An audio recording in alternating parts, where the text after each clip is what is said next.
நம்மில் பலருக்கு தினந்தோறும் ஜெபமாலை ஜெபிக்கிற பழக்கம் இருக்கிறது.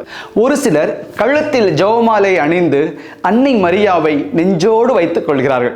இன்னும் ஒரு சிலர் விரல்களில் தங்கத்திலோ வெள்ளியிலோ ஜெபமாலை செய்து அழகுக்காகவும் பயன்படுத்துகிறார்கள். புனித அன்னை தெரசா அவர்கள் சொல்லுவார்கள், எப்படி ஒரு மரத்தில் செடிகள் பற்றி பின்னி படர்ந்து வளர்கிறதோ, அந்த மரம் இல்லை என்றால் அந்த செடிகள் எப்படி வளராமல் போய்விடுமோ, அதே போல கிறிஸ்தவர்களாகிய நாம் தொடர்ந்து வளருவதற்கு, ஆண்டவரோடு ஐக்கியமாவதற்கு அந்த திரு ஜெபமாலையின் மீது நாம் பற்றி பின்னி படர்ந்திருக்க வேண்டும் என்று சொல்லுகிறார். ஆனால் முதல் முறையாக நான் ஜப்பான் சென்ற பொழுது ஒரு சிலையை உடைத்து அதில் ஜெபமாலையை மறைத்து வைத்திருப்பதை நான் பார்த்தேன்.